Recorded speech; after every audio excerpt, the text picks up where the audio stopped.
అబ్బో ఇక్కడ కేజీ చీరలు కొంటే అర కేజీ చీరలు ఫ్రీ అంట. మంగళ్య షాపింగ్ మాల్ కేజీల్లో సేల్, టన్నుల్లో ఆనందం.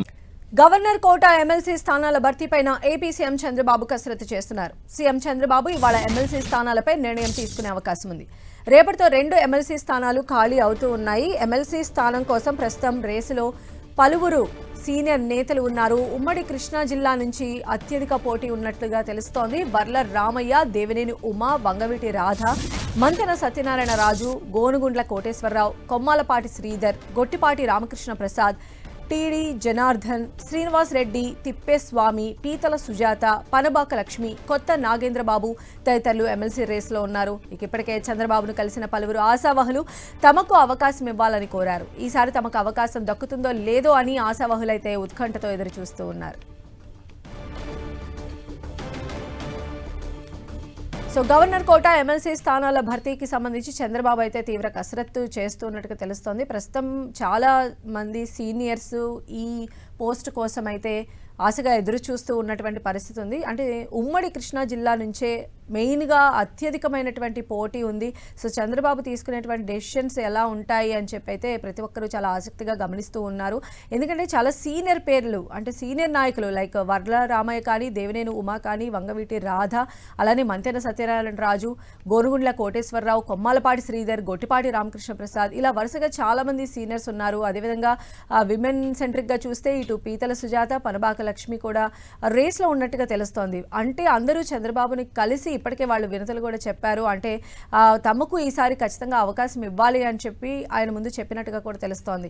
మరి ఈసారి మరి వాళ్ళకి ఆ అవకాశం దక్కుతుందా లేదా, మరి ఆశావహులు ఎదురు చూస్తున్నటువంటి ఆ మూమెంట్ చంద్రబాబు ఎంతవరకు ఫుల్ఫిల్ చేస్తారు? పైగా ఇంత హెవీ కాంపిటీషన్ ఉన్నటువంటి నేపథ్యంలో చంద్రబాబు అసలు ఎవరికి జై కొడతారు, ఎవరిని పిక్ చేస్తారు అన్నదైతే ఉత్కంఠగా ఉంది. మరిన్ని అప్డేట్స్ కూడా తెలుసుకుందాం. మా ప్రతినిధి రవిచంద్ మనకు అందుబాటులో ఉన్నారు. సో రవిచంద్, ఎస్పెషల్లీ కృష్ణా జిల్లా నుంచే చంద్రబాబుకి హై ప్రెషర్ కనిపిస్తోంది. అంటే ఎలాంటి సామాజిక పారామీటర్స్ లేదా ఇప్పుడున్నటువంటి పొలిటికల్ ఈక్వేషన్స్ బేస్ చేసుకొని ఎమ్మెల్సీలను పిక్ చేసే ఛాన్స్ ఉందనుకోవచ్చు?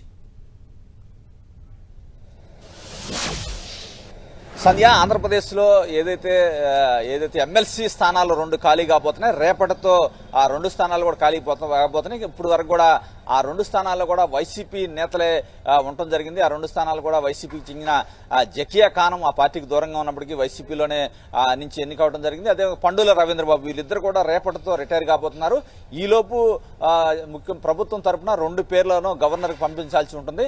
అయితే ఆ 2 పేర్లకు సంబంధించి ఏదైతే ప్రభుత్వం నుంచి ఇప్పుడు వరకు కూడా నిర్ణయం తీసుకోలేదు. చంద్రబాబు తీవ్ర కసరత్తు చేస్తున్నారు. ఎందుకంటే 2024 ఎన్నికల ముందు అనేక మంది పార్టీ నేతలకి పొత్తుల్లో భాగంగా సీట్లు కోల్పోయారు. చాలా మంది సీనియర్ నేతలకి ఏదైతే గవర్నర్ కోటాలు కావచ్చు ఏదో విధంగా శాసన మండలికి పంపిస్తానని చంద్రబాబు హామీ ఇచ్చారు. ఈ నేపథ్యంలో వారంతా కూడా చాలా ఎదురు చూస్తున్న పరిస్థితి మనకు కనిపిస్తుంది. మొత్తం కూడా కృష్ణా జిల్లా నుంచి కూడా అతిథిగా పోటీగా ఉంది. కమ్మ సామాజిక వర్గం నుంచి ఎక్కువ మంది నేతలు ఆశిస్తున్నారు. అదేవిధంగా ఏదైతే మొన్న రాజ్యసభ స్థానాలు కూడా 3 కేటాయించారు, అవి కాకుండా అవి రాని ప్రాంతాలకు అవకాశం ఇవ్వాలని కొంతమంది కోరుతున్న పరిస్థితి.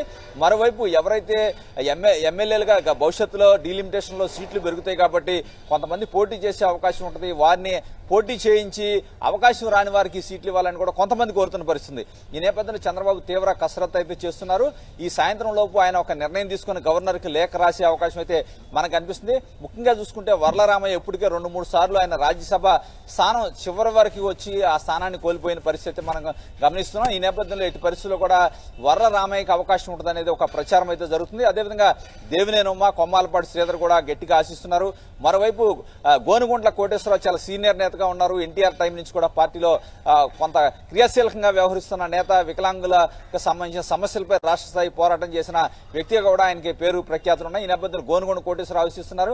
కృష్ణా జిల్లా నుంచి చూసుకుంటే కనుక దేవినేనమ్మ కావచ్చు, అదేవిధంగా వంగవీటి రాధ, టీడీ జనార్దనం, కొత్త నాగేంద్రబాబు, గొట్టిపాటి రామకృష్ణ ప్రసాద్ లాంటి సీనియర్ నేతలంతా కూడా, బుద్ధా వెంకన్న లాంటి సీనియర్ నేతలు కూడా ఎమ్మెల్సీ స్థానాన్ని ఆశిస్తున్నారు. అదేవిధంగా ఏదైతే రాయలసీమ ప్రాంతం నుంచి కూడా కొంతమంది నేతలు అయితే శ్రీనివాసరెడ్డి, కడపకి సంబంధించిన శ్రీనివాసరెడ్డి కూడా ఆయన ఆ ఎమ్మెల్సీ స్థానాన్ని ఆశిస్తున్నారు. అదేవిధంగా తిప్పేస్వామి కూడా ఆశిస్తున్న పరిస్థితుంది. వీరు రాజ్యసభ స్థానాన్ని కూడా ఆశించారు. ఇప్పుడు గవర్నర్ కోటాలో 2 స్థానాలు మాత్రమే ఉండటంతో చంద్రబాబు కూడా కొంత కత్తి మీద సాములా ఉంది. ఎందుకంటే ఇప్పటికే చెప్తున్నారు 2027 సంవత్సరంలో భారీ ఎత్తున ఖాళీలు అయ్యే అవకాశం ఉన్న అన్ని కూడా కూటమి పార్టీలకు దక్కే అవకాశం ఉంది కాబట్టి కాబట్టి అప్పుడు అవకాశం కల్పిస్తానని చంద్రబాబు కొంతమందికి హామీ ఇస్తున్నారు. కానీ ఈసారి ఇవ్వాల్సిందే అంటారు. ఇంకో వైపు చూసుకుంటే కనుక గోదావరి జిల్లాలో సంబంధించి మంతిన సత్యనారాయణ రాజు పేరు, పిఠాపురం వర్మ పేరు కూడా ఇక్కడ ప్రధానంగా వినిపిస్తున్న నేపథ్యం ఉంది. వీరందరూ కూడా ఆశిస్తూ ఉన్నారు. చంద్రబాబు మాత్రం ఎవరికి ఇప్పుడు వరకు స్పష్టమైన హామీ అయితే ఇవ్వలేదు. ప్రధానంగా వర్లరామయ్య, దేవినేని ఉమా పేర్లు ప్రధానంగా వినిపిస్తున్నాయి. అదే ఎస్సీ సామాజిక వర్గం నుంచి చూస్తుంటే కనుక పనబాక లక్ష్మి, పీతల సుజాత పేర్లు ఉన్నాయి. అదేవిధంగా రాయలసీమ ప్రాంతానికి అయితే శ్రీనివాసరెడ్డి, తిప్పేస్వామి పేర్లు అయితే ఇక్కడ ప్రధానంగా మనకి వినిపిస్తున్న పరిస్థితి కనిపిస్తుంది. Okay, right Ravichand.